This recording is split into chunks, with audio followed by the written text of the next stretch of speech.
এই যে দেখতে পাচ্ছ, আজকে শিং মাছের একটু আলু দিয়ে টমেটো দিয়ে ঝোল রান্না করব। তো বন্ধুরা, কেমন আছো সবাই? আশা করি ভালো আছো, আমিও ভালো আছি। আসসালামু আলাইকুম, আদাব, নমস্কার। যে যেখানে থাকো আমার ভিডিওটা সম্পূর্ণভাবে দেখো। এই যে দেখতে পাচ্ছ, আমি শিং মাছ কড়াইতে দিয়ে দিয়েছি, এখন ভাজাও হয়ে গেছে, এখন উঠিয়ে নিব। তো প্রতিদিনই ভাবি আমি তোমাদের সাথে অনেক কিছুই শেয়ার করব, আসলে কিছুই বলতে পারি না, আর কি বলবো আমার মনেও থাকে না। তো এখন আমি কড়াইতে দিয়ে দেব পেঁয়াজটা দিয়ে খানিকটা নাড়াচাড়া করে নেব, তারপরে আলুটাও দিয়ে দেব। এই যে দিয়ে দিলাম পেঁয়াজ, নাড়াচাড়া করে এখন আমি আলু দিয়ে দেব। আলুটা দিয়ে দিয়েছি, দেখতে পাচ্ছ। আর আজকে অনেক কিছু, মানে আমার রান্না বাড়াটা খুব এলোমেলো লাগছে। নিয়ে এসেছি শাক, এনেছি, তারপরে এনেছি করলা ভাজিটা হয়ে গেছে, সেটা তোমাদের দেখাইতে পারলাম না।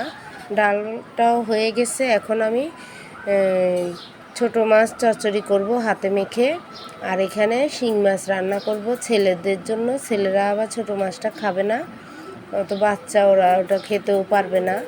তো এই যে দেখতে পাচ্ছ, আমি মশলাটা দিয়ে দিয়েছি।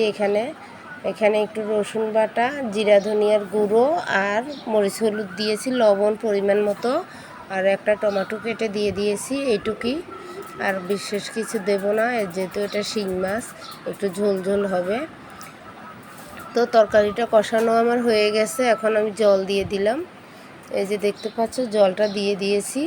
এখন আমি এটাকে ঢেকে দেব।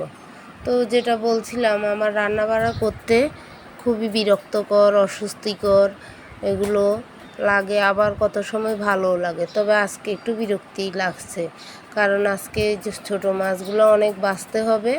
এই যে আলুটা দিয়ে, ছোটো মাছ দিয়ে, এই যে মশলাগুলো সব দিয়ে দিয়েছি। এখন আমি হাতে মাখাবো, তেলটাও দিয়ে দেব। দুই মুঠো তেল দিয়েছি, দিয়ে এখন আমি এই যে দেখো মাখিয়ে নিয়েছি।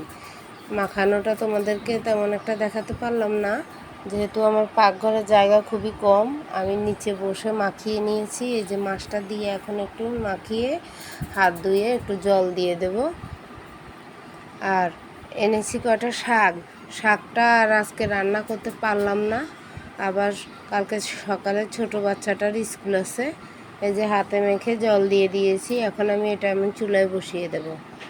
তো ছোট বাচ্চাটার স্কুল আছে, স্কুলে যেতে হবে, কালকে অনেক দিন পরে স্কুলে যাব। আর ছেলেটা অনেক দিন অসুস্থ ছিল, এজন্য স্কুলে যাওয়া হয়নি। তো দেখতে দেখতে আমার শিং মাছের তরকারিটা প্রায় হয়ে এসেছে। আমি একটু পরে একটু ধনেপাতা দিয়ে দেবো এর মধ্যে। তো দেখতে পাচ্ছ, চচ্চড়িটাও বেশটা হয়ে গেছে, আর শিং মাছের ঝোলটা নামিয়ে নিলাম। ছোট ছেলেটার স্কুলটা আগে ছিল 8:30 থেকে, এখন 8টার থেকে দিয়ে দিয়েছে। এই যে দেখতে পাচ্ছ, আমি মাছে ধনেপাতা দিয়ে দিয়েছি। আর বাকি গাছগুলো গুছাতে হবে, মাছ আরও কিছু আছে, ওইগুলো বেছে নিতে হবে। তো সেগুলো তোমাদেরকে দেখাতে পারলাম না। তো বন্ধুরা, আশা করি সবাই ভালো থাকবে। আগামী ভিডিওতে আবার দেখা হবে। এ পর্যন্ত ভালো থেকো সবাই, সুস্থ থেকো। আর গরমে শরবত খেয়েও, ঠান্ডা খেয়েও একটু। আর এখানে আমার শ্বশুরা আম ডাল খাবে, তার জন্য একটু আম দিয়ে দিয়েছি ডালটা রান্না ছিল, সেটার মধ্যে একটু আম দিয়েছি আলাদা করে। আবার তোমার দাদা ভাইয়ারা, ওনারা আবার আম ডাল খায় না, ওনাদের জন্য আবার টমেটোর ডাল। তো বন্ধুরা, ভালো থেকো, নমস্কার।